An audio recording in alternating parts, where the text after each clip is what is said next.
On today's show, we are going to talk through best ball drafting. We're going to be talking tight end premium.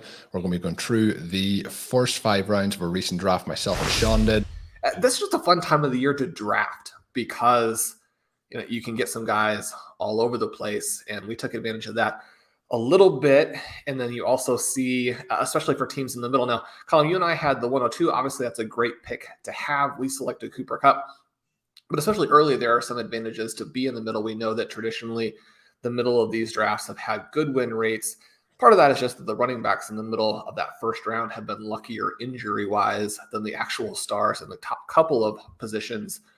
But there's a lot of fun things going on, in rounds 3, 4, 5 in the middle of those drafts. And so it's a lot of fun to kind of look through and find out where players are going. So we're going to do a little bit of that today, marry some player talk with some draft tactics and look at this draft, see what maybe we could have done from some other positions. That's always something that I think it benefits you to do, especially early when you're trying to get your big picture strategy in line. Is not just to look at the team that you did draft, but to kind of play it out from some of the other slots, see what you could have done, because you don't know what slot you're going to get next. And if you play a fairly high volume, obviously you're going to be playing from different areas of the draft.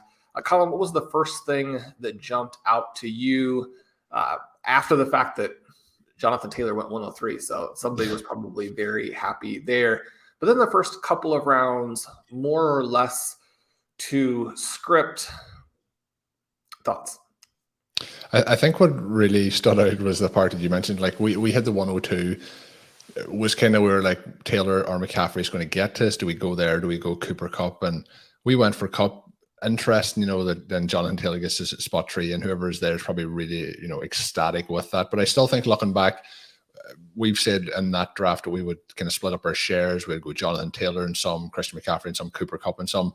We also joked that getting the 102 isn't something that happens all the time, and we might be stuck at the back half of the draft board for the next couple of drafts. We mightn't get that opportunity for quite some time again. So Taylor going 103, but again, it's not that big of a surprise based on the fact that it was down to us that did occur. I think, as you mentioned, the rest of the draft board then through the first round went pretty much according to plan. I think the players going in those slots are all pretty fair, but there is a couple of players and maybe some bias playing into that as to I wouldn't be taking them at the current spots they're going at. I don't know if you agree, and I know people, long-time listeners of the show, might think that we're the most anti-Derrick Henry people going, but Derrick Henry was playing at an MVP level when he got injured last year, but a player who has a lot of tread on his tires. We've seen, running back production drop off as players get older. He now had that surgery during this season, came back for the playoffs.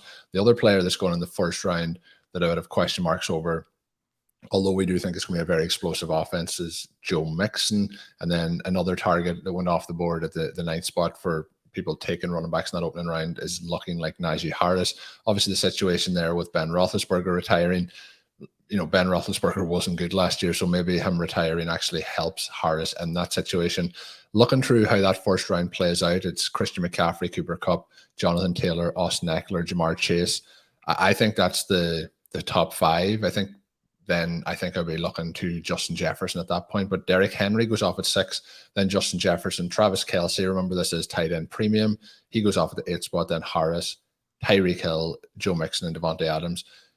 The players that I think in that first round, that I think Derrick Henry's a first round pick, but I think it should be later in the first round. But how do you feel about Harris and Mixon going in that range? Then obviously we're looking at the likes of Stephon Diggs and AJ Brown, Deebo Samuel as wide receiver options at that point, and we have Cam Akers and DeAndre Swift as running back options. Is there any players there that you'd be swapping out for Harris or Mixon? The other player that drops off there is also Dalvin Cook at the kind of the 206.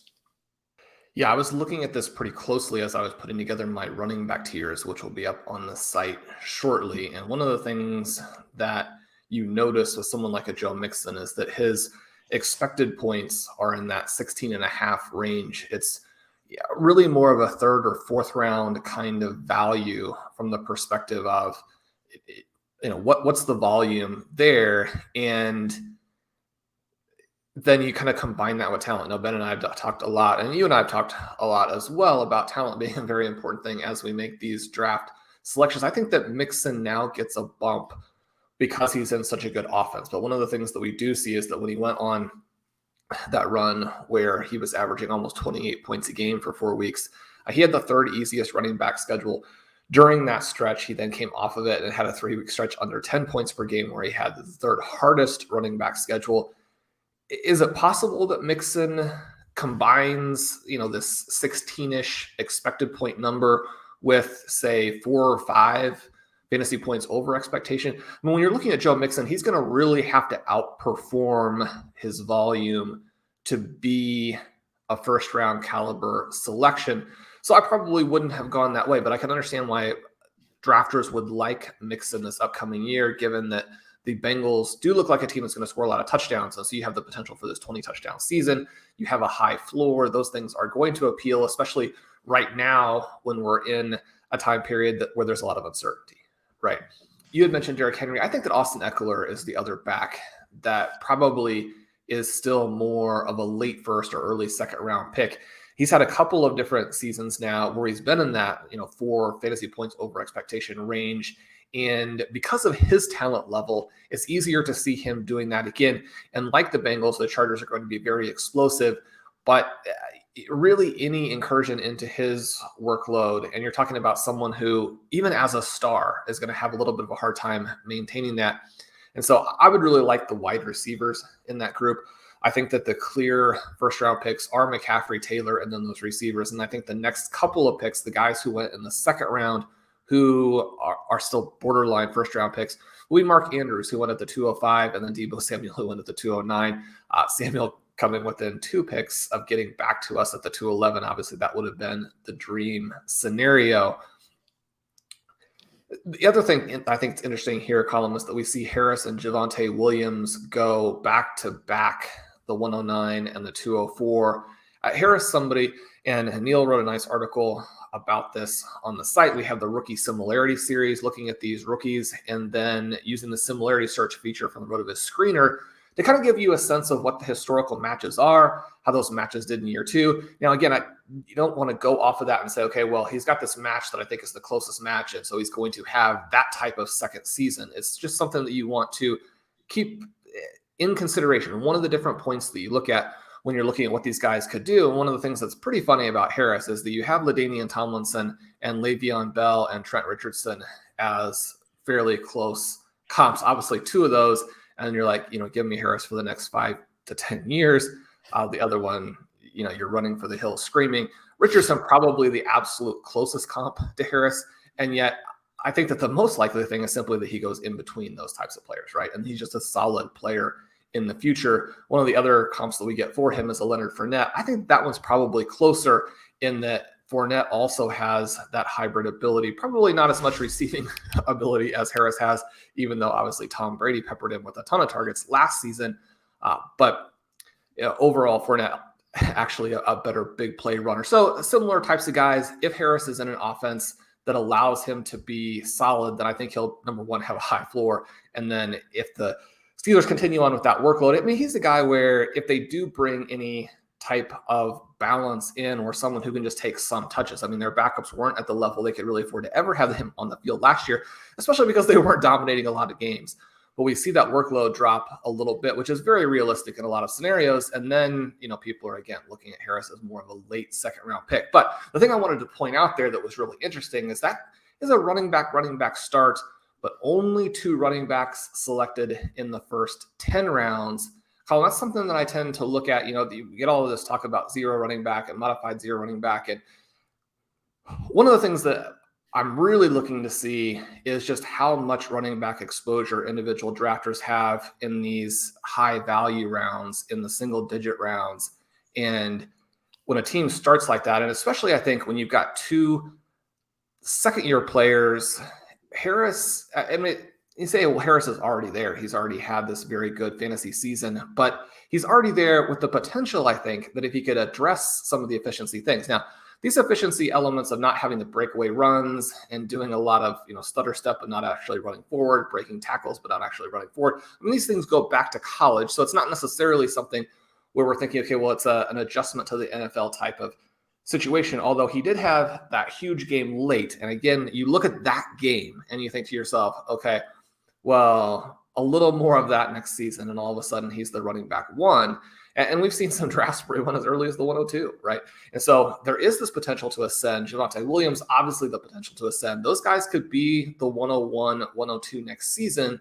You take them to start and then don't select another running back until you get much, much later in the draft. That's an interesting way to play it.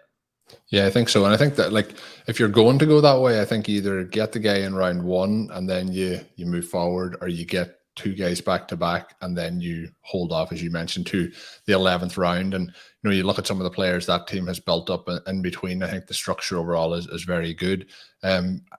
I know it probably happened at some stage, and probably when the listeners put a little bit of pressure on us in those listener leagues, that's when we tend to dive into those running backs early in the draft. But good start overall. It's interesting, though, Shawn, to go through. You mentioned Austin Eckler then as a possible back of the first round, early second round pick. I've said Henry's probably a back of the first round pick, Harris and Joe Mixon as well. So that's leading to the wide receivers then in that first round being a lot of value, the likes of Justin Jefferson a little bit, even it's only a couple of spots later, but then you have Tyreek Hill and Devontae Adams going at the 112. I think that really gives a lot of, benefits to people then drafting Stephon Diggs, AJ Brown, Deebo Samuel, who you mentioned. In our draft, it was a case that Samuel, as you mentioned, went 2 picks before us, AJ Brown went 3 picks before us. We did get CeeDee Lamb, who was the next player in that range we were looking at. But when we looked then at the second round, Shawn, so we're looking at DeAndre Swift, then Cam Akers, then Diggs, then Javonte Williams, who you've mentioned. You've mentioned Mark Andrews as a possible in tight end premium, late kind of first round pick, then Dalvin Cook, Kyle Pitts, AJ Brown, Deebo Samuel, Nick Chubb, CeeDee Lamb, and then Darren Waller with the last pick of the second round. Looking through those, it feels to me, based on what I'm saying, what you're saying, is pretty much all the way down there to Deebo Samuel. We should be pushing up 5 or 6 spots. So anyone who is going 0 RB or potentially modified 0 RB in those drafts is getting an incredible value for case in point in this one.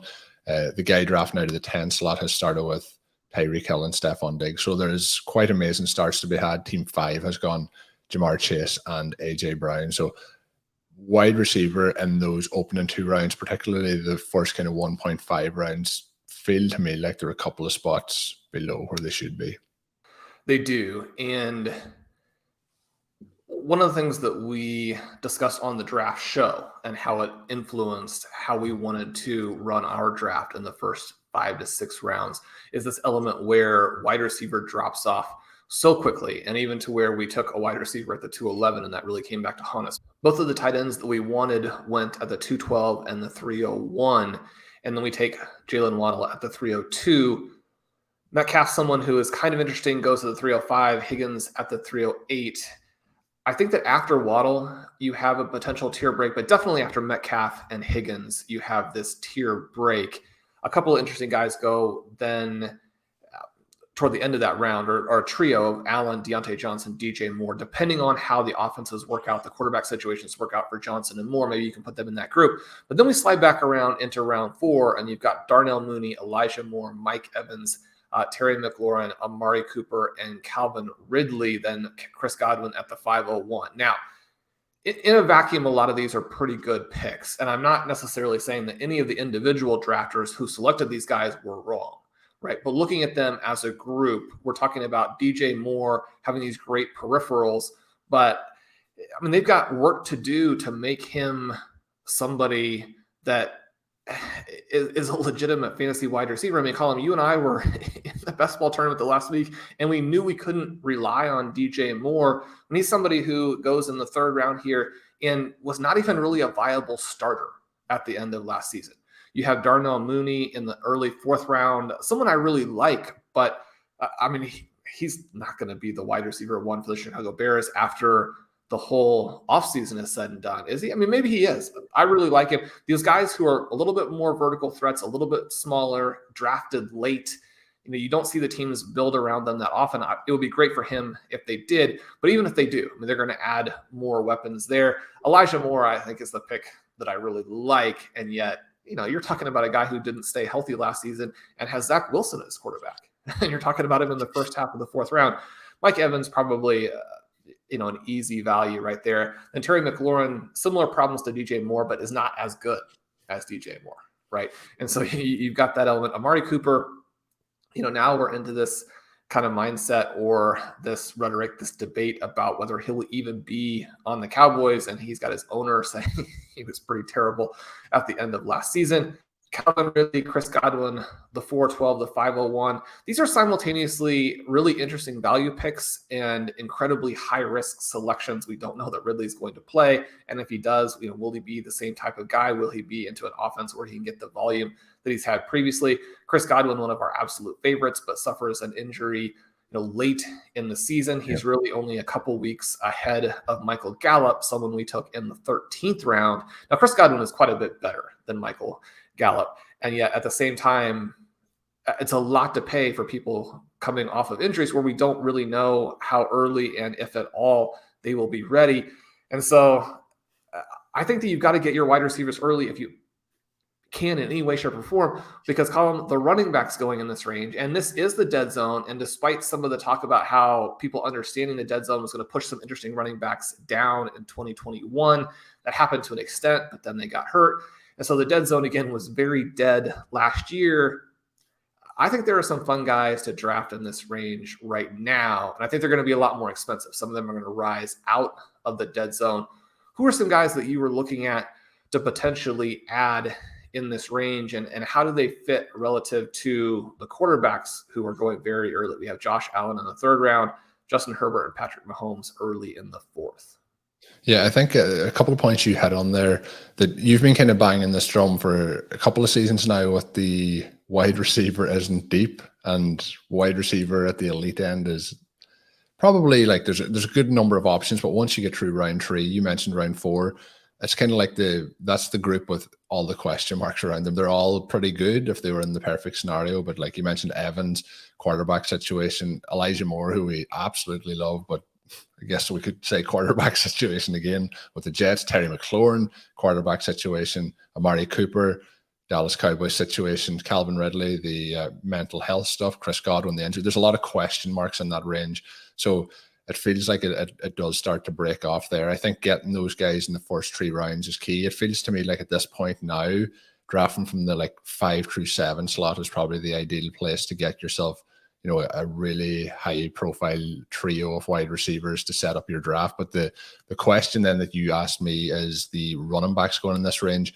And you mentioned the dead zone and running backs getting pushed down. Something that did stand out to me, and now this is the first best ball draft that I've done in this tournament this year, but the green that is in those rounds, 3 through kind of 7 or 8, and that's for listeners listening, and the green being the wide receiver position on the draft board when it's all said and done. I think it's a little bit more spread out. I think some of the guys that have been taken maybe they don't feel as dead as the dead zone guys. There's not as many, if we look back to last year, Mike Davis style guys in there, but the guys that I do like in this range, we did get 2 of them in this draft. The other one that I really like is J.K. Dobbins. He's coming back off his injury, so there's question marks there. But, I do like Dobbins. I always thought he was a 2021 player. Unfortunately, the injury happened there. So hopefully he's a 2022 player. The guys we did get was Travis Etienne and Bryce Hall. Etienne obviously coming back off an injury as well. So I guess when we're in the question mark tier for wide receivers, we have Dobbins and Etienne coming back from their injuries. They can slot into that question mark tier. Breece Hall is obviously going into the NFL draft. We'll have the combine this week. We'll see what happens then. But, Zach mentioned on the draft show that he might get that Najee Harris treatment where if he gets draft capital, we could see him jump a round or 2. Then that makes him an absolute steal at that point at the 502. So they're the guys I like. The other guys going in those ranges are Elliott, David Montgomery, Josh Jacobs, and Elijah Mitchell. I'm just even in the 5th round compared to the 1st round last year, Shawn, Ezekiel, it feels like that might be a value. But if I look through all these running backs in those rounds, he feels to me like the one that it feels like the last legs could really be with him at this point, and he could be the real dead zone candidate this year heading into it. But Montgomery and Jacobs also have the same concerns that they've had for the last couple of years, where they might have those big games, but going through the season, they're not going to get the job done, I don't think. And then we do get into round 7. I think that's where we might get caught. One of our favorite guys last year was Rashad Penny and then Devil Singletary. I think they're potentially going to fall into more of the dead zone area. But I think looking through that 5th round, I think the 2 guys we got along with J.K. Dobbins are my prime targets there. Have you anyone else in that 5th round range at the running back position that is picking up interest? The other thing I'll hit on, and I'll let you go with both of these questions after, in terms of tight ends, and this is tight end premium. We have Kelsey and Andrews and Pitts, Darren Waller and Kittle, all going before the 301. But then we get into the situation in the 5th round after Hawkinson goes in the 4th round, where we have Dallas Goddard and then Dawson Knox. Both of those guys, particularly Knox, feels like that's quite a bit earlier than I would be willing to risk for his production on that roster with the Buffalo Bills. The 5th round seems a bit high, even in tight end premium. Yeah, so when we look at these running backs to kind of start, I think that everything you said is right on there. And you mentioned Elliott kind of being into that time frame where he has the Todd Gurley, David Johnson, collapse portion of his career. Portion that you don't want on your roster. Right, right. And so the 5th round, it's kind of interesting because you do have this question of, well, now that the draft community is closer on his actual value, is it a value? Because, we were saying last year, he's a 3rd round value who is being drafted in the top 5, a pretty easy one to fade at that point. And yet, he had this bad season. He was not healthy. The Cowboys go through some stretches where they don't rely on the run as much. But you can see with the way that the Cowboys are playing him, and thus that contract disconnect between Elliott and Pollard. I do think that Elliott in round 5 is a better pick than Pollard in round 9. And we've liked Pollard, and it's a more interesting play, when you have Elliott in round 1 and Pollard in rounds 9 or 10, then that one also is fairly straightforward in terms of what you're looking at as the contingencies. It probably goes the other way this season. One of the things that I was looking at when I was putting the tiers together is just how risky I think Dalvin Cook and Alvin Kamara are. Now, Dalvin Cook goes at the 206, Alvin Kamara at the 306. So drafters really are heavily discounting them relative to where they were a season ago. But as they head into their age 27 seasons, they lost big numbers, talking 8-7 points per game off of what they did a season previous. And with Cook, obviously, there are some injury issues, but the thing that's sort of surprising when you go in there and look at it is he actually played the same snap percentage in the games where he was active than he had the previous season.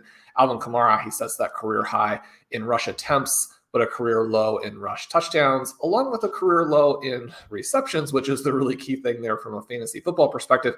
And we know the offense now is not going to necessarily get better, or maybe it gets better a little bit, but they're into the sort of crash and burn portion of their cycle with the coach leaving, not having a quarterback, all the salary cap issues that they're dealing with there. And so there might even be a lot of risk for Cook and Kamara where they're being drafted. They don't have the athletic profiles and the history, even going back to college, of being the types of explosive running backs who are going to give you that 3, 4, 5 fantasy point over expectation season, which is really crucial to be drafted up where they were being drafted at times. But now we're in a situation where if you go back and you look at their workload and you look at their expected points profile, and they're right there with Joe Mixon, who in this draft went at the tail end of the 1st round, right? Are they lesser talents than Joe Mixon? Probably not. They're all 3 very good players, not great players, not players you can build your franchise around, but good players. And so the question then is, is the Bengals offense that much better? It probably is. And yet at the same time, the Bears and the Raiders, may need to use those running backs more, may need to focus on them. And so even though there are some demerits from an efficiency perspective, those guys start to look at really good values. They're great values compared to, say, Nick Chubb, whose EP profile is much, much worse. Now, again, I don't have a huge problem with where those 2 players, Chubb versus Montgomery, Chubb versus Jacobs are going, because again, the talent level there for Chubb does give you, the ability to dream on a season where maybe he's mostly the guy. They do incorporate him a little bit more as a receiver. He puts up 5 fantasy points over expectation on the year where he jumps to 18 EP. Suddenly you have a 23 point per game year, and it's a big win at his cost. But that's a very unlikely scenario too, right? And so when we're looking at who the kind of safe and quality plays are. You're looking at a Montgomery, you're looking at a Jacobs as the prices have finally come in line with who those guys are. And then obviously you mentioned the fun ones. One of the things that was pretty frustrating in this draft for us, and again, you can't complain when you have the 102. It's just a matter that it is still frustrating because, you want these great values to come to you. I mean, J.K. Dobbins and Tj Hawkinson, to me, are players that would have been legitimately, well, I actually argued for us to take Hawkinson at the 302. And so that I would have loved him at the 411. That's a lot of players who are going in the interim. J.K. Dobbins, somebody I think who probably is a better pick than Antonio Gibson, maybe a better pick than Saquon Barkley. Those guys went to the 303 and the 304. So right after we picked Waddle, for them to come to the 409 and the 410, the two picks right before us, I mean, that's hard. And I think that those are the two guys, though, that you really want in round 4. And you can do a lot if you have a middle pick right now, because round 4 can be so productive for you. Now, we got Travis Etienne, a lot, wider range of outcomes there, a lot of question marks. We don't really know how that's going to play out. But, the disappointment when you get to pick a fun player like him, goes away in a hurry. Then we take Breece Hall. It's one of those things where Etienne and Hall, we select a little bit earlier than you can get them in a lot of drafts. Not every draft, but in a lot of drafts that go on right now. And at the same time, there's not really a scenario where we could have gotten a different pick in round 4 and then still gotten both of them. I mean, Hall is unlikely to get back to the 6-11. So from that perspective, it works out. But that does take us into this question of, what are we doing with these tight ends? And so we were in this position where we had a great shot at it. The teams that are really, I think it's kind of hard to decide what you want to do. Maybe if you have one of those really late picks and you don't like Mark Andrews.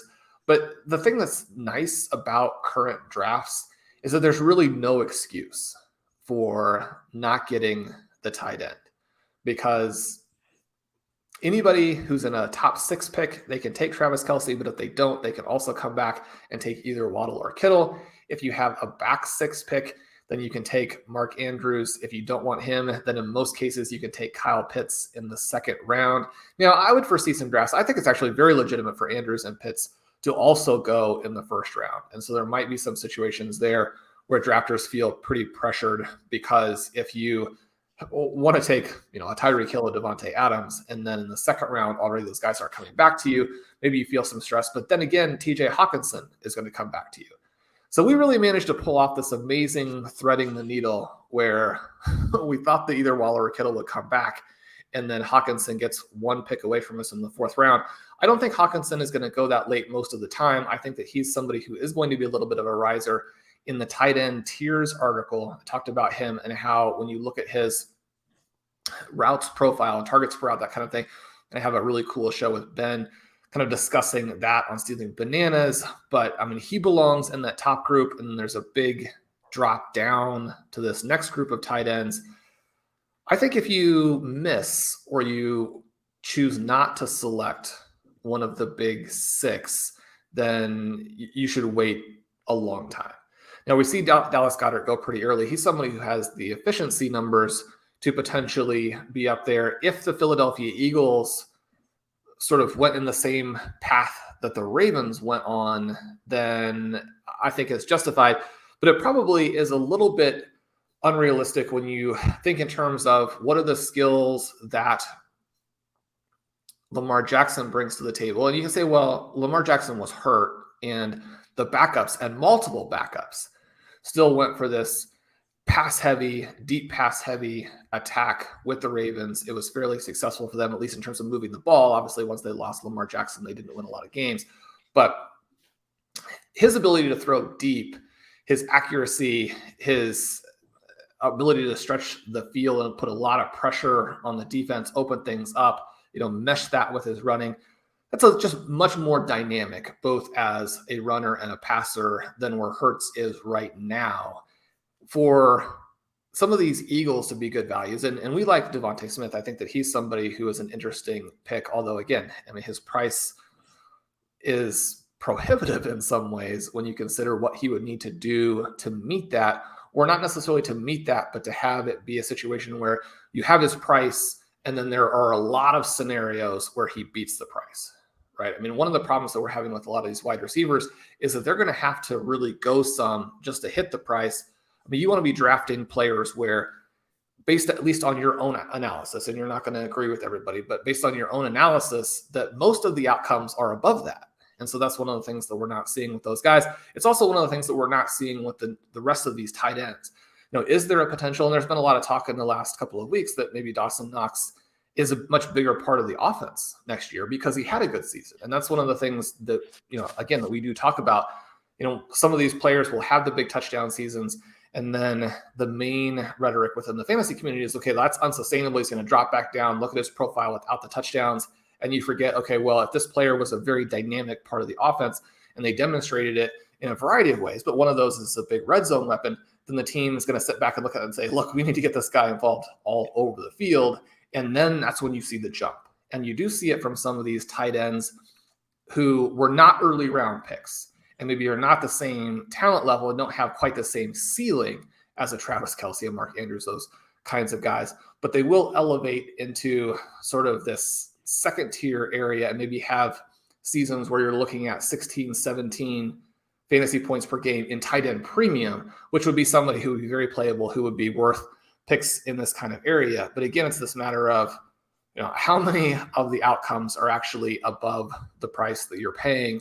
And so from that perspective, it does get tricky, because the other part there with the Bills is that you would definitely expect Stephon Diggs to take a little bit of a step back in terms of efficiency, which is going to score some of those touchdowns himself. You're going to expect Gabriel Davis to take that step in terms of, not necessarily efficiency because he's going like gangbusters there, but to just be much bigger part of the offense from a volume perspective. When you're looking at the two players and you're saying, okay, well, if the volume jump is going to come, it probably makes more sense to bet on Gabriel Davis than Dawson Knox. Now, this particular team drafted both of them, and that's kind of a fun pick, especially with Josh Allen. Now, we talk about how, especially as it comes to getting you to the fantasy playoffs and getting you to those deep rounds, the stacking, especially if it's expensive stacking, and I would say that Allen in round 3, Knox in round 5, and Davis in round 6, I mean, that's an expensive stack,